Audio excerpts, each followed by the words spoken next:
All right, everyone. Thanks for joining us today. For those that don't know, my name is Phil Flora. I'm Vice President of Sales and Marketing here at Leopard Solutions. We have a great panel today, and I appreciate everyone taking some time to register and attend, as well as our panelists for joining, and Zelda for moderating today.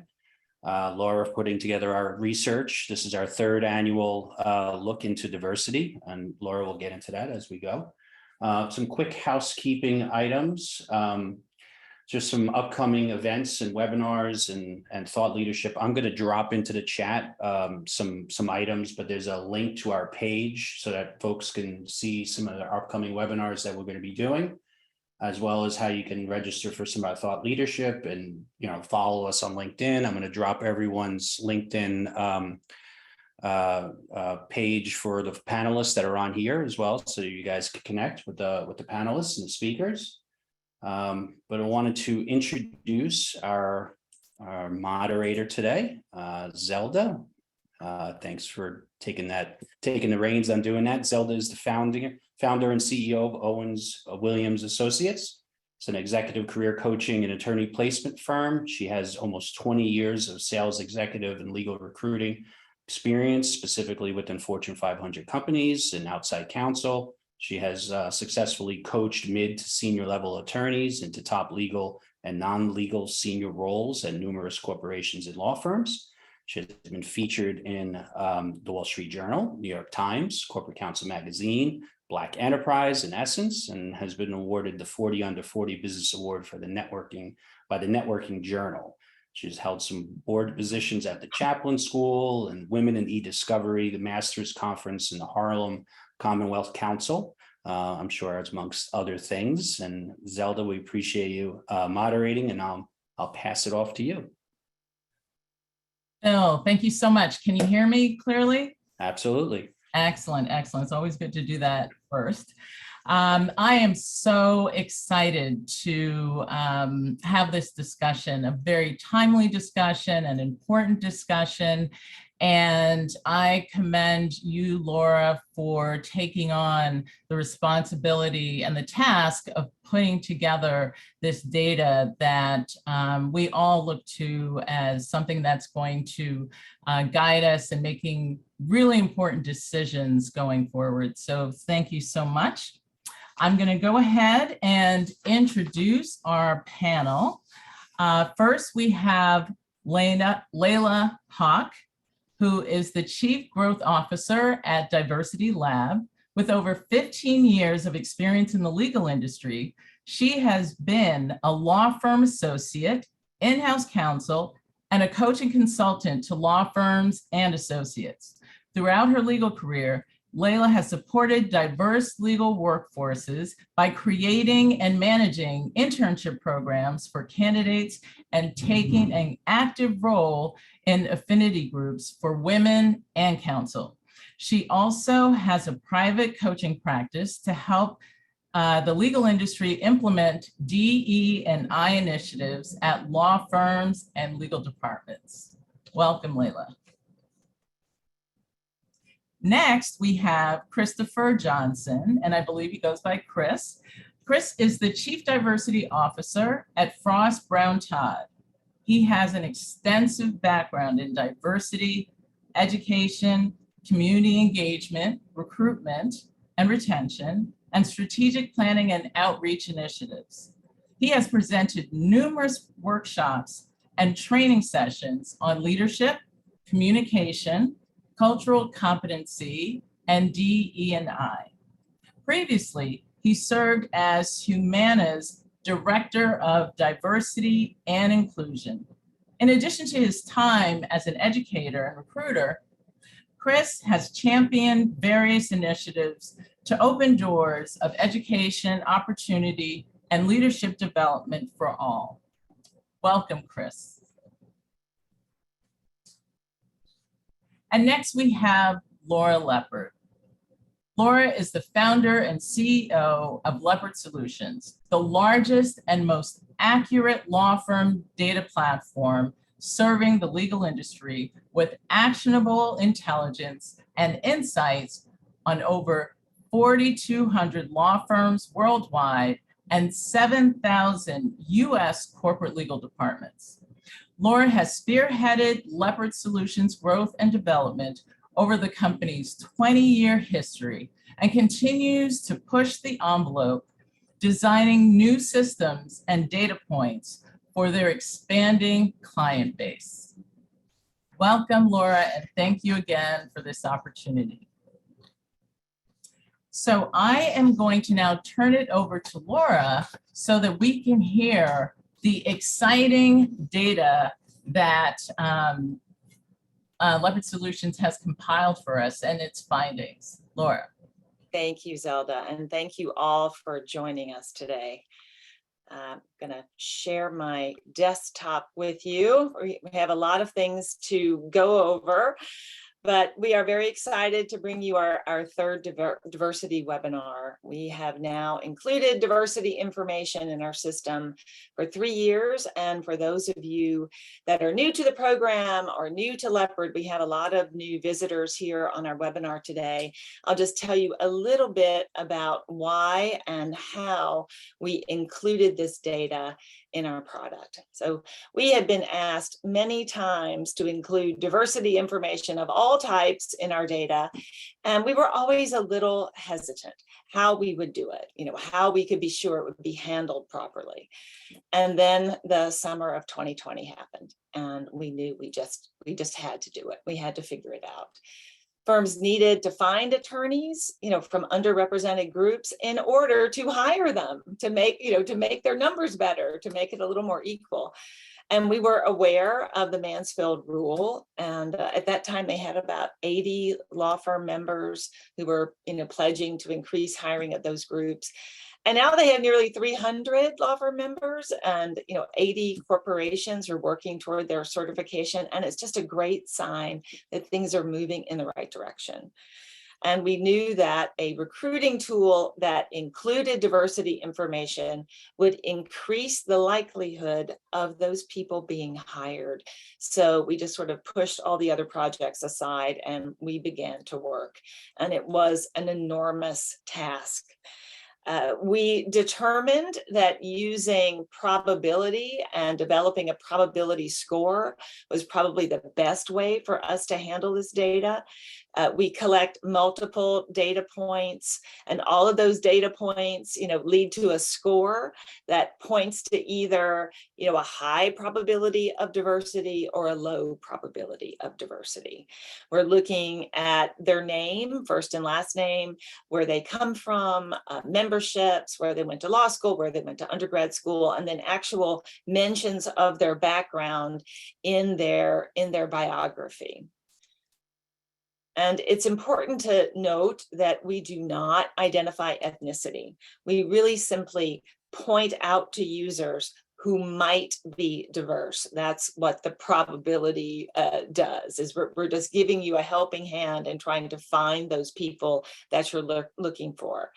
We use some standard categorizations that are considered to be diverse throughout the US and the world, with just a couple of inclusion deviations. So it's a pretty standard map using probability. But then we worried about how this data would be used and who would get this data. So we took a page out of the Mansfield Rules Playbook, and we are requiring users to sign our Leopard Diversity Pledge before they can get this data. If you are a member of the Mansfield Rule, you get it automatically if you are a Leopard client. It just helps to make sure that the data is being used to hire, not to exclude. As a matter of fact, it is programmed to only include this data. You can never exclude this data in our programs. So we have gender diversity data, we have ethnic diversity numbers, and they are not just in our recruiting product, the Leopard list, but they are presented throughout all of our reporting products and all of our benchmarking reports. So if you want to know where a firm stands on diversity, we can tell you. So let's start with the numbers that we just found for this year. So we started this project and we did our first webinar and debuted this data in September, 3 years ago or 2 years ago. So this chart represents just 2022, and it's showing me a pretty good number. For the last couple of years, it has really been just incremental change, but we actually popped up an entire percentage point this year. So we went from 17% overall high diversity numbers to 18%. And in the partner category, we also went up 1 percentage point. It went from 10% to 11% within the top 200 firms. So except for the last couple of slides, we're really going to be looking at that traditional AmLaw top 200 list. So that's what all of these numbers are going to be referring to. So as for women, we have about 38% of women within the top 200. High female means these are also ethnically diverse women. For men, there's about 8% of ethnically diverse men. The percentage for non-diverse males is 54%. And then for low diverse females, it's 28%. So let's start with hiring patterns. The first thing I have to say is don't get too excited. 2022 is not over yet. So those lateral numbers are not complete. And we do expect those numbers to shoot up. There's always sort of a big push in the latter part of the year for lateral hiring and for entry-level hiring as well. But as we can see from here in 2019, big gap between those laterals that were high diverse and laterals that were of low diversity. And the same is true of today. So we have, for 2022, we have a small number of entry-level hires who are to be considered high diverse. We have a little bit larger number, but these are really low numbers for entry-level hiring. So we do expect that to change dramatically in the next couple of months. So here we're looking at numbers, and I'm really showing you this because the percentages are going to be a little skewed for 2022 because these numbers are so low. So if we look at percentages, we can look at 2021 and we can see we are up 1% for lateral hires who have a high probability of being ethnically diverse. 34% were low diversity. We have 14% of those entry-level hires were considered to be, what probability of being diverse. This year it's only 9%, but this year's not over. Again, we expect there's usually a push in the latter part of the year to get some of those entry-level hires in. So we expect those numbers to go up. Here, of the laterals hired to date, as of September 1st of this year, 23% of the laterals were highly, we considered to be, a high diversity probability. 49% were low probability of being diverse.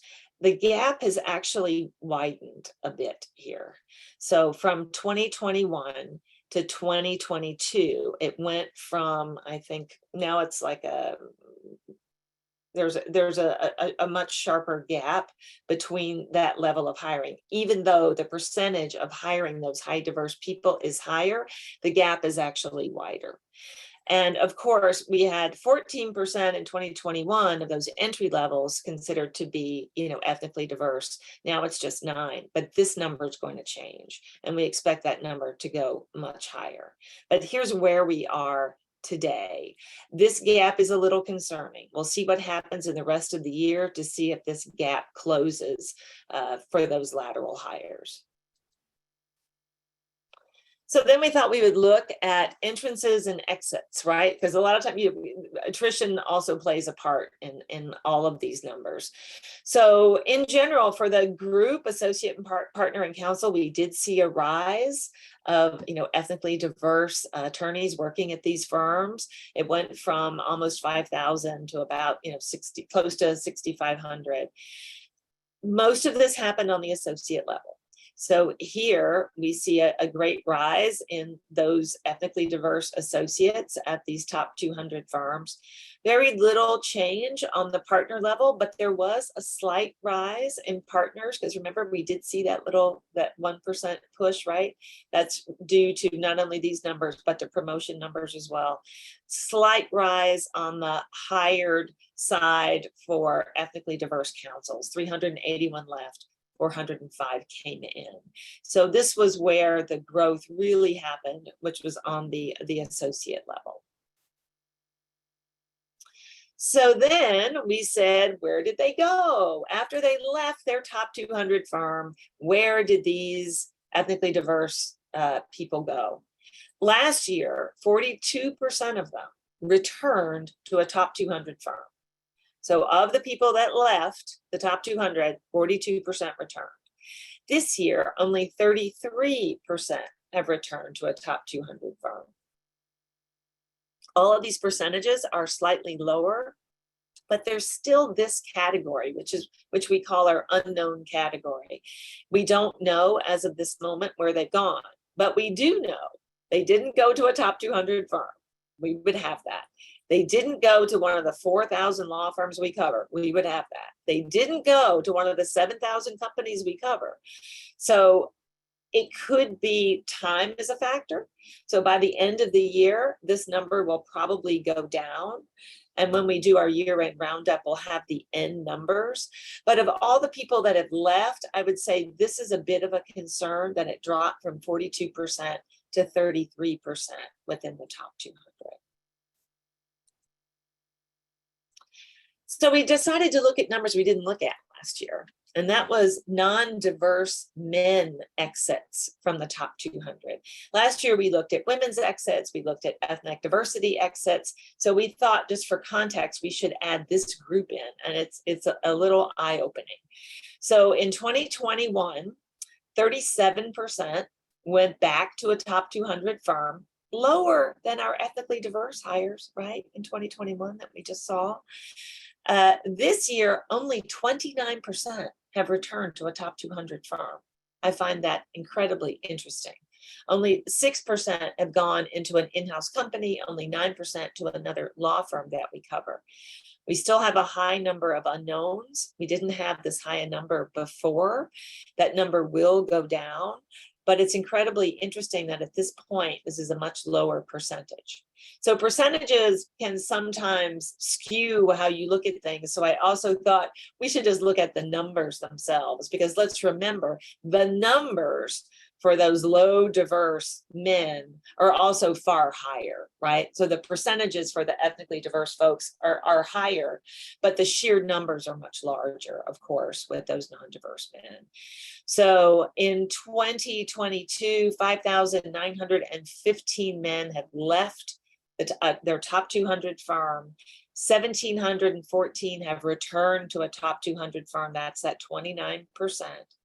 For our ethnically diverse folks, 3,392 left a top 200 firm. And at this point, 1,100 have returned, and that's your 31%. So it's just important to keep in mind the sheer volume of those white males at the firms is much higher. So the percentages might give a skewed perception of what's happening, but this is a larger number than we see here. Then just overall growth, we know we grew by 1%, overall, right, from last year. So it happened on the associate level, almost 1,000 in that group, but there was a pretty good number in that partner group as well. So it grew by maybe 500. This also grew a little bit as well, but most of the growth was in that associate area. If we look at promotion data, and we're looking at both sets of diversity, 60% of the promotions to partner were given to men. So 10% of the men happened to be ethnically diverse, 50% were not. For women, there was 40%. That's a 3% increase from this time last year of promotions to partner, so that's great. Promotion to partner just by ethnic diversity, exactly the same as last year. It's still at that 19%. So that remains unchanged. So now let's look at gender diversity just a little bit. These are those hires and exits, right? So overall, there was a big gain for women in the top 200. Nice big gain there from 8,100 to 10,659. Most of that, again, was on the associate level. Big gains on the associate level for women at these firms. However, if we look at the partner slide, we see 1,136 left a top 200 firm. They hired only 941. So interesting. Councils, 1,041 left a top 200 firm. They only hired 1,025. Now, there were those promotions that we talked about, that happened at the firm as well. But this is a really interesting statistic. We do know that more women leave mid-career or in their early partnership than they do on the lower associate levels. We also know that fewer women lateral partners are hired. So there is a huge disparity between male and female lateral partner hires, and that could be playing into this number that we're seeing there. So where did they go? Last year in 2021, 35% returned to a top 200 firm. This year, only 28% have returned to a top 200 firm. This is the lowest number of all three groups, right? The men were 29 and the ethnically diverse folks were 33. So for women, only 28% have so far returned to a top 200 firm. They went into in-house more often than another law firm at 11%. We still have a good number of unknowns. And as you can see here, we did a lot of research. Of course, we continually do research to try to find, where people went. There's always a bit of a lag in between. And sometimes there's a longer lag for others. It seemed to me last year that the lag for women was a bit longer when they left one job before they entered another. But we will continue to try to find out where they went. If they went into government or academia or went into a nonprofit, that research will continue. But at the moment, we've had a big drop from 35% to 28%. We'll see what happens during the rest of the year. And in our January roundup, we should have those final numbers. But this is the lowest number of return so far of all three groups. So if we look at hiring patterns, remember 2022 isn't over yet. But here we see for those entry-level hires, it was even Steven in 2019. In 2020, women started to overtake men being hired on that entry level. And that pattern increased and the gap increased in 2021. As of right now, women still lead the way on the entry level hiring. These numbers are still low. We've got that push coming towards the end of the year, but we do expect that pattern to continue and more women be hired than men. We'll see in January exactly what that gap is at that time, but we do suspect that trend is going to continue. As for lateral hires, there is still a gap between male laterals and female laterals. At the moment, it looks a bit less than it was in 2021, but we'll have more information at the end of the year. But we also suspect that trend is going to continue. Now we're going to look at the percentages. We looked at those numbers, but I wanted to show you why these are really large, because these lateral numbers in relation to these very low entry level numbers cause these percentages to go way up. But here are those percentages again with the gaps that you can see. Women took a 3% lead over those entry level men in 2021. We have a 2% difference right now, 4% here, 4% here. It was slightly lower here. So the gap between lateral hires actually increased in 2021 from 2020, and it's still at that same gap in 2022. So if we just look at growth, we do see growth, but not amazing growth for women at firms. But of course, there is more parity for women at firms than ethnically diverse attorneys. But there has been growth in the associates. There has been slight growth, for partners, and there has been slight growth for counsels. And some of that, I think, has to do with those promotion rates, as we saw. Then we looked at ROI. So we have several reports that look at the return on investment of hiring. Now, to complete your ROI cycle, we believe it takes 3 years for the firm to say, okay, I've gotten my return of investment of my hire of this person. Anything they do for me now is gravy, right? But at least they paid me back for everything I've invested in them so far. So for 2021, we haven't reached that 3-year mark, but we wanted to see, of all the people that were hired last year, which groups performed better. So for us, all is really sort of the median number, right? That's not the median number, but that's the average number. So of all hires, 80% of the associate hires last year were successful. Only 79% of those that were ethnically diverse were successful. 82% of the female hires were successful. So they beat the average. Women beat the average in that category.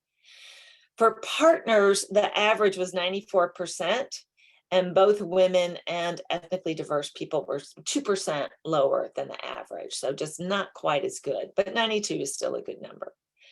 For counsels, ethnically diverse attorneys fared worse than their female counterparts, and certainly worse than the average. So they were at about 81% successful.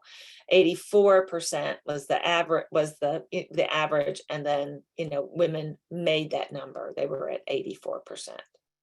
If we look at entry-level hires, those who are gender diverse beat the average, and they really beat those who were ethnically diverse in being successful.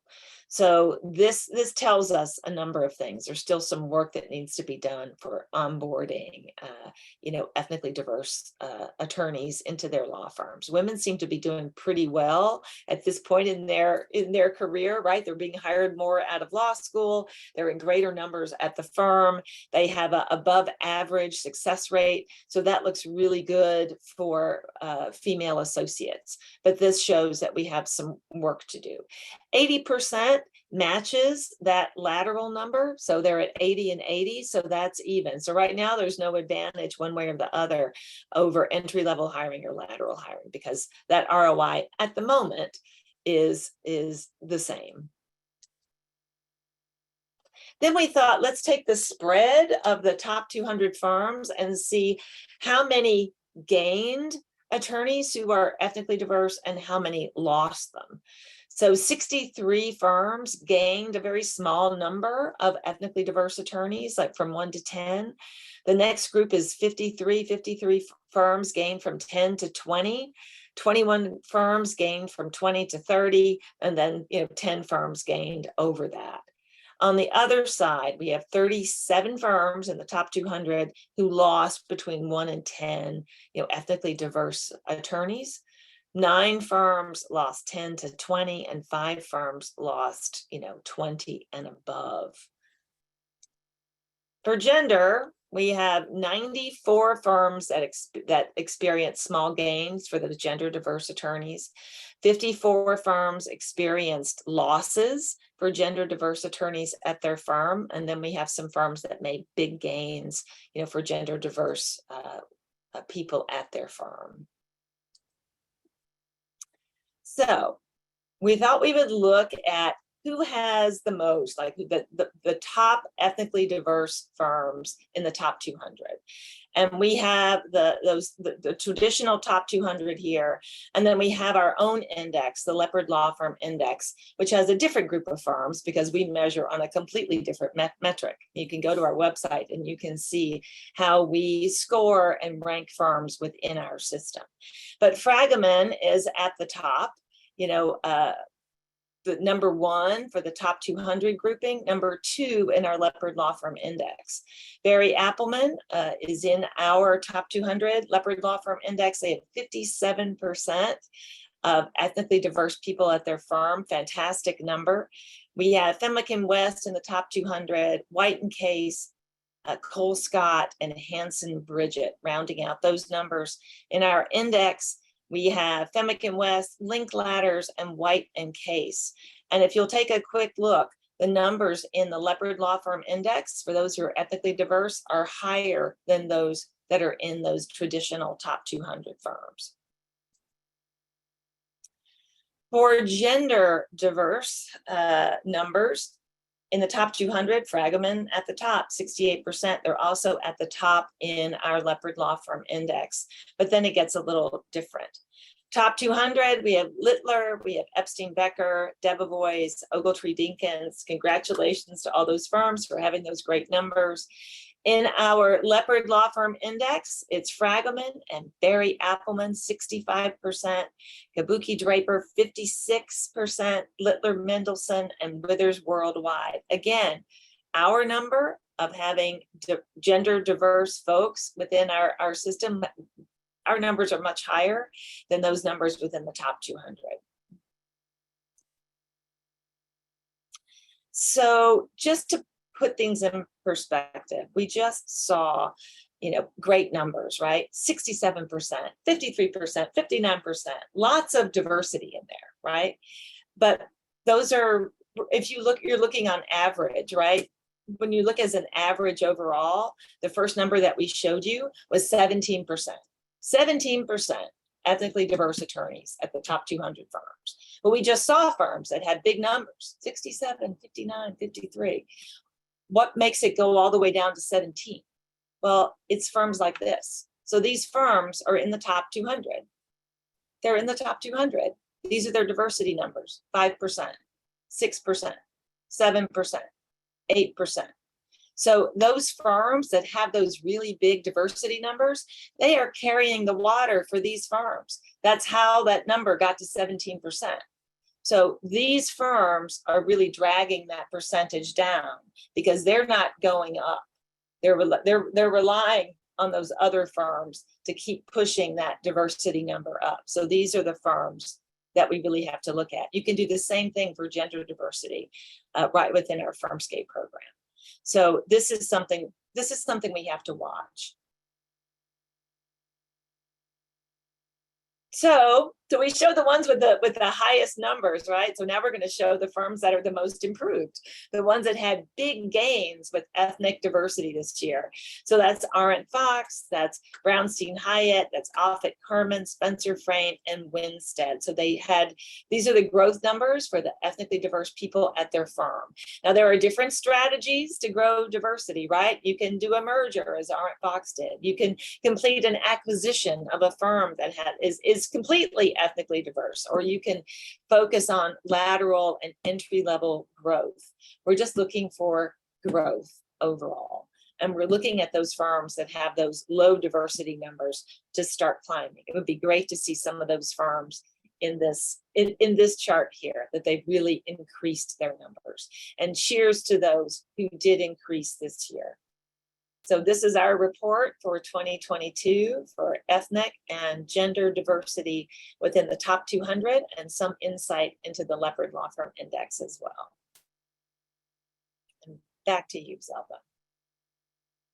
Laura, I can't tell you how exciting this data is, and your explanation and your insights and analysis of it has been tremendous. I know that people are going to not only take a deep dive, but also share this information. And I also encourage people to share this webinar as well so that they can hear Laura's analysis of it, to just hear it from the person who, created this study, and then explaining not only the data, but the opportunities that law firms have in making sure that their diversity programs are meaningful is really key. So again, Laura, thank you so much for going through this. That was wonderful. My particular insight is that what I think this study also shows is that there still needs to be work in the inclusion part of diversity. That ROI number to me is really disappointing. And it's also one of the most important numbers for a law firm and the business of law. So yeah, if I hope there are more discussions regarding that as well, not only amongst managing partners and executive teams, but also chief diversity officers to come up with solutions for that. So with that, I am going to turn it over to Layla. And Layla, your Mansfield project is really, really key to this discussion. If you can share with us your insights as well as your thoughts regarding these findings. I almost committed the Zoom sin of talking while muted. Thanks, Zelda, and thanks, Laura. I echo your comments, Zelda. The data is really fascinating. I encourage everyone who was here, like Zelda said, to dig into it again. I think we're going to get the full report after the session. I looked at the numbers before, but even seeing it a second time, there's so much to digest in there. I think it's just the type of information that you really got to sit with for a while. And thanks for setting me up with that so nicely, Zelda, by focusing on inclusion, because you're spot on, right? That's really where we have a lot of a gap in the legal profession. And I don't think it's limited to the legal profession. It's really hiring and diversity efforts as a whole. And the Mansfield rule is really focused on that. So Mansfield rule, for those that don't know who are on the call, requires the law firms and legal departments who are participating to ensure that they're considering at least a 30% diverse candidate pool for law firms, 50% for in-house counsel when hiring, but also when promoting and advancing within. And so the key behind it is leveraging the important data like this information in the Leopard list to make sure that we're broadening the pool of candidates considered, but particularly when we look at promotions and advancements, making sure that everyone knows that there's an objective process, that they are included in the process because we care about diversity, but also because we know that we have biases. We're trying to interrupt those biases at the consideration and promotion stage, and hopefully see them advance and excel into leadership and get more of those lateral positions. The important thing that we know about lateral hires is lawyers see a huge pay increase, and often when they move laterally. And we also know that underrepresented racial and ethnic lawyers and women do that less frequently than their overrepresented counterparts. So that information, particularly on the recruiting side, is really important. So inclusion is a huge part of that. And I think what we've been really surprised about with the Mansfield rule, pleasantly surprised, is how it has just in 5-6 years really become quite foundational for law firms. We started with, I believe, 44 large law firms in 2017. We now have, as you saw in the beginning, close to 300 law firms who are promoting, hiring, and advancing lawyers within their law firm and legal departments quite differently than they did before the Mansfield rule existed, because it requires transparent, objective processes and that broadened category. Those law firms, just for reference on the phone, we have about 180 large law firms. And when we say large, we generally mean more than 150 or 200 lawyers. And then the remainder of that is have joined the mid-size Mansfield rule version, which we launched, I think, 2 years ago. And we have more than 100 law firms, and I think a long waiting list for our next launch for that. And we've been really pleased to see these smaller and mid-sized law firms join into this sort of structural change with how law firms and the legal profession as a whole structures their hiring and promotion and advancement. I'll stop there. I know we've got time to talk about other initiatives that we're doing, but I want to make sure that we leave time for Chris and for Zelda and Laura to comment additionally on these insights. Thank you so much, Layla. That is, I mean, the work that you and your team are doing is so important. So just hearing from you and also anticipating what you project as what numbers are going to look like later is really key. So thank you so much. Chris? some reason I don't see. Oh, hello, Chris. Hey, I'm here. Hey, hi, how are you? So Good. tell us about what you guys are doing at Frost Brown Todd. Well, I'll tell you what, first of all, it's really exciting to be a part of this conversation. I appreciate being invited. I appreciate being able to contribute to what is some fantastic data. I share those sentiments. Fantastic in a lot of ways, and also highlights opportunity for us as we talked about. You know, at Frost Brown Todd, there's a number of different things tactically that we're doing around this effort around diversity, this notion of diversity. You know, I think first and foremost, you know, it's a good setup talking about the Mansfield rule and all that we've been able to accomplish since joining that project with Mansfield 3.0. We've seen over the course of these iterations that our numbers have increased. Our numbers, both in terms of those that we are considering that are from underrepresented backgrounds, but also the numbers in terms of those that have actually made movement has increased as well. So I think that's a key tactic. The other thing I think that is sort of goes along with that is taking a metrics-driven approach to this, being really data-driven, being really focused on the data infrastructure and the framework that we need to implement as a firm to monitor these numbers as we move along. I think that's key. You know, it's been said everywhere I've been that you measure what matters, right? And so this matters to us, and for it to matter, I think the infrastructure has to be there. I think the other thing I would say, just even more broadly, backing out, thinking about the strategy here, you know, this is a team effort. There are a number of people inside this firm that pay attention to this every single day, that focus on this every single day. So it's not just the Chris show. It's not me. I wish I could say it was. It's not just me. There are a number of people here at Frost Brown Todd that who own this and who take this very seriously with regard to our efforts, the recruiting efforts, both for new attorneys and those coming in making lateral moves. So I think that's an important piece that I want to highlight as well. This is a team effort. All of us own this. Everywhere I go, everything I do, and everywhere I speak, I say, this is a team effort. All of us own a piece of this, and I think we've embraced that. I want to say this too, and it's already sort of been highlighted here, that the numbers are a part of this, very important part of this. I don't want to deny that. But I think even more important in some ways, as we talked about, is the inclusion piece of this. It's what I call the stickiness factor here. Now, how do we get our teammates? I call them teammates. How do we get our teammates to stay? How do we get our teammates to feel as though they have an opportunity to grow, whatever grow means in their careers? I think that's a key piece, a key component that I think is an opportunity for us, but that is also, you know, intricately connected to the recruitment side of this. You know, if people don't see that they have an opportunity to grow and move, that word gets out, right? And so that affects the opportunities that you have on the recruitment side too. So I think that's a key piece of our strategy too, is really leaning into this notion of inclusion and belonging to a certain degree as well.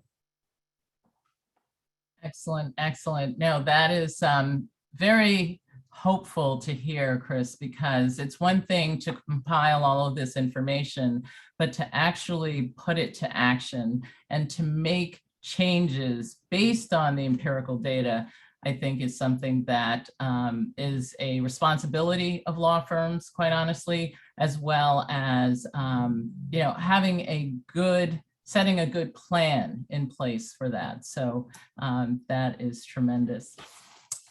Okay, so Laura, quick question for you.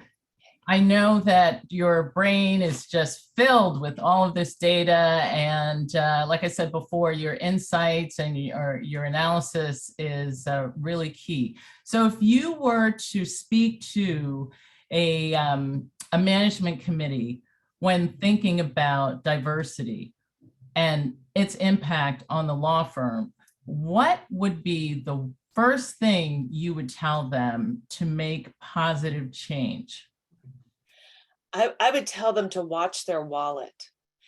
I think that the quickest way to a law firm's heart is to really, you know, talk money, right?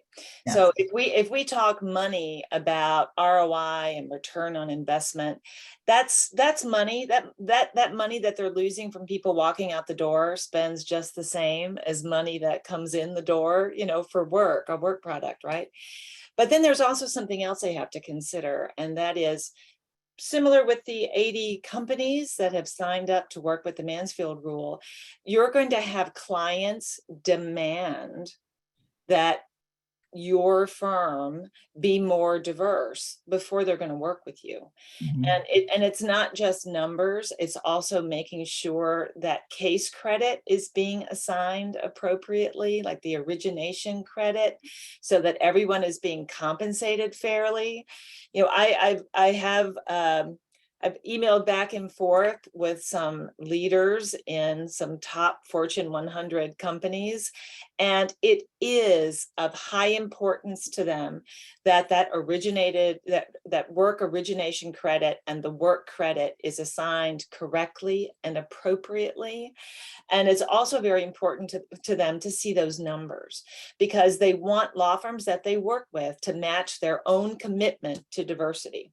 So if a firm continues to ignore that diversity is important for them to work on, it is going to start impacting their wallet one way or the other. And if attorneys don't feel welcome and they don't feel there's space for them at that firm and they leave, all the trouble that you took to hire that person and bring them on is going to be fruitless, and you've lost money in the process. And you've also made it more difficult for other people at the firm. So when it really starts to impact that bottom line, I think you'll see a lot of those firms with those really low numbers start to pay attention a little bit.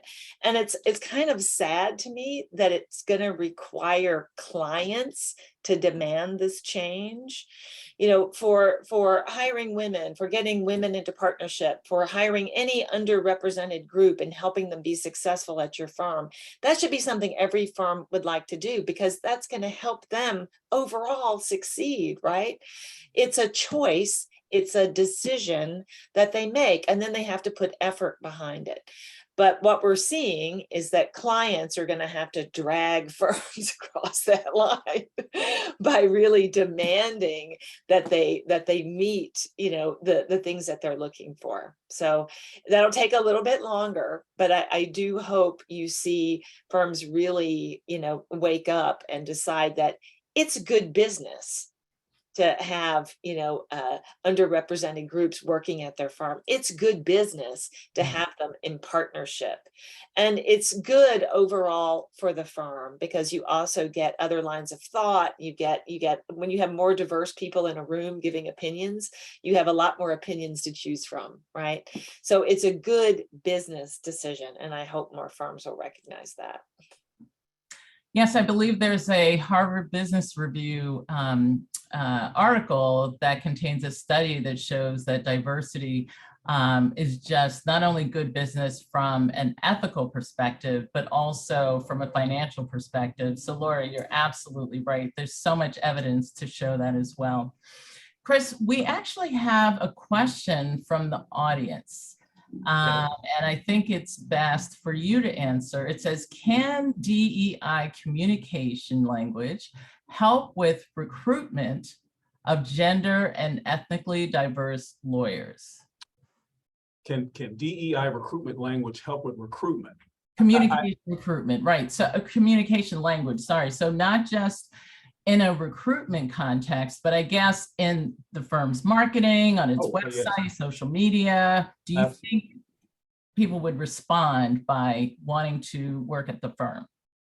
Absolutely, absolutely. I think it's one of the key, whoever asked that question, it's a great question. And I wish I had thought about that when in my comments earlier, because you're absolutely right. I think one of the ways that we can continue to increase or move the needle, you hear that term, move the needle. One of the ways we can do it is to grow the muscle. That's the analogy I use around being willing to talk about the challenges that exist. Not just the challenges from the numbers perspective that Laura has laid out so eloquently, but challenges that clearly have been laid bare, certainly over the course of the last 2 to 3 years, right? It's how do we think about growing that muscle to talk about these challenges, to talk about what we need to do to make things better for all of us here. I think, you know, I will say this, I don't think it's any secret. You all heard a little bit of my bio in the introduction piece of this. I'm new to law firm life. I'm new to the legal community. And one of the things that I am learning is that there isn't necessarily the same willingness to talk about some of these issues that as I experienced in some past lives. I think that's one of the things we've got to do to help things get just even incrementally better. Let's grow that muscle to talk more, to speak more around these challenges around DEI. I think it's a very good point, certainly. Yeah, and Chris, I totally agree. And one thing we know, there's been a few studies recently that say that employees react worse to companies who, I don't know if this is a term, I know I heard a term at some point, and now I'm saying this, I don't know if it's the right one, but it works, who rainbow wash, right? Instead of greenwashing, right? Speak to diversity, but don't actually engage in the actions that support it. They have employees, so current employees, but also, of course, future candidates have a worse reaction to companies who speak to that, but don't put the action or behind their words, then just don't bring it up. So you can't bring it up in the recruiting phase or in the marketing phase if you're not actually doing the work behind it. Like you were saying, Laura, it takes action and work.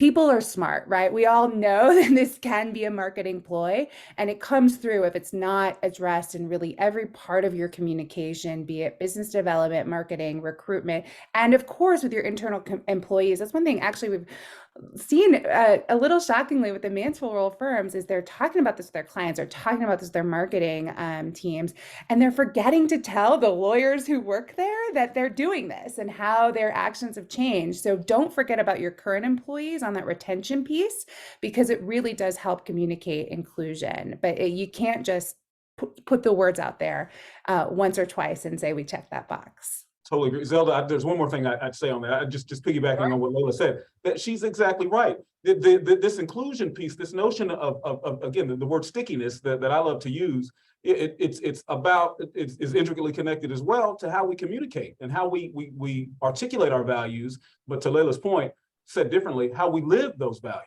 right? And ensuring that the things that we say are important to us, that the actions we take match up with what we say. Because Layla, you're right, people aren't stupid.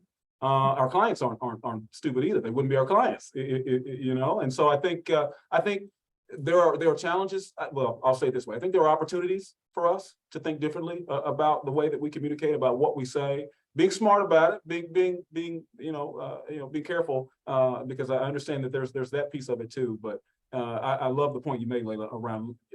I'm paraphrasing, but living those values. You know, doing what it is that you say is important, and communicating it to those to whom it's important. Yeah, and I would kick myself if I didn't take this opportunity just to mention, Diversity Lab, we have a tool called the Inclusion Blueprint, and we'll be releasing actually a report on the results later this month, but it does measure all of what we're talking about, right? What are firms actually doing to retain, to attract, develop, and advance their diverse lawyers? And it's really centered around some of what we talked about already: objectivity and transparent processes, measuring who's receiving opportunities, and like you said, Chris, putting in the infrastructure to make sure you have accurate data. So I'll just throw that out there to look for it, because we're struggling. I mean, we're trying really hard, and I think we're getting closer, but to find a way to measure what often feels intangible, which is inclusion, but inclusion begets diversity. And so it's really important. And so we're going to keep on working on it and make sure we get that information out into the market. Great. Well, we're closing up on 1 hour, but one thing we would like to do is poll our audience so that we can see who is actually out there. We have a number of questions that people have posted in the chat. So you'll see a window pop up. If you can just click on your definition of what you're doing professionally, that would be great. And we can't vote, you guys, sorry. You know our thoughts. Laura, I'm glad you said that, because I was clicking on the screen. So thank you so much for those who have voted. We'll wait another 10 seconds, and then we will go ahead and give a wrap up from each person. Okay, thanks, Bill. So yes, if each of you can give us just some closing thoughts. I know that we're entering Q4 and we expect, as Laura said, these numbers to change, especially with first years joining the firm. But yeah, if we can start with you, Chris, and then you, Layla, and then Laura. Absolutely. First of all, thank you for the opportunity once more. Thank you to all who are listening, all who decided to join today. Thank you, Laura, for the work that you're doing too with Leopard Solutions. It is helping us move the needle. And that's what I would say here is that, one of the things I'm learning in this role is that progress sometimes is slow. It isn't as fast as all of us would like it to be, but we are making progress. And one of the ways you can make progress is by being really intentional about this, paying some specific focus to this inside your firms and talking about it internally and externally as well. And so that's what we're doing at Frost Brown Todd. We're continuing to think really hard, not just about the diversity piece, but about leaning hard into inclusion, as we've talked about today. And so thank you for the partnership. Thanks to my fellow panelists. Happy to be here. Happy to discuss more with any of you out there as time goes on. Thank you. Okay. So here is the, on your screen, you'll see the results of our audience demographic. Great to see. That's great. Yeah. Layla? Sure. I echo what Chris says. This has been a great conversation. So thanks for inviting me, and thanks to all of you for joining and sticking around. This is huge participation rates. It's nice to see an interest in this topic, and my closing words, an interest in the data. I understand the emotional weight that it takes to open up a detailed data report and dig into it. I have many tabs open in my browsers of data reports that I'm gonna get to, but I encourage you to do it, right? That's how we will continue to move the needle. To Chris's point, the data matters, and there's also a very human tendency to try to explain away the data and say, oh, well, that doesn't apply to our firm. And catch yourself if you're doing that, because the data doesn't lie either. So do continue to dig into the great numbers presented here by Laura and the Leopard List group, and additional resources out there. We do not want for data in the legal profession, but we do want for action behind that data. So take it, run with it, and continue to keep your eye on it. Well, I'm going to run with that last comment and say that the story of 2022 has not yet been written. So we have an opportunity to change those numbers even more for the better. And all it takes is the decision to do it. And I hope that by the end of the year, we see even better numbers for those who are normally underrepresented at these law firms. And I'll keep that hope until we run the numbers again in January. Excellent, excellent. Well, Laura, thank you so much for the invitation for me to have this discussion and lead this discussion. The data, as I said before, is so rich, and I encourage everyone to take a look at it when it's sent to you. Please feel free to connect to each of us on LinkedIn. We would love to hear more questions, and that, again, also just makes this data come alive and makes the changes that more real and relevant to everyone. Again, I just want to mention a couple of upcoming webinars. On September 29th, there will be a Leopard List Profile View Enhancement and New Features webinar. On October 6th, there will be a Meet Our Newest Leopard BI Tools. And on October 25th, unveiling the results of the 2022 General Counsel Survey. So on behalf of the panel, I thank you all for your participation. Please feel free to share this webinar. It is so revealing, and again, to hear Laura's comments is so important. So please feel free to share, post, do whatever it takes. It's distributing this information is very important and can make changes. So thank you all. and have a great day. Thank you. Thank you all. Bye.